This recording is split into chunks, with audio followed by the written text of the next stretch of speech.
Hey everyone, welcome back. In this video, I'll show you how to fix the AIB mobile app not updating. First, check your internet connection and make sure that it is stable. Updates may fail if the connection is slow. Next, restart your phone and open the App Store again. Sometimes a quick restart fixes update problems. You can also clear the App Store cache on Android.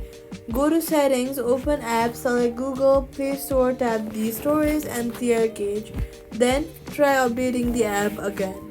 Next, head over to your Settings app and then go to General, then iPhone Storage, and make sure that your phone has enough space. If your storage is full, update may not download.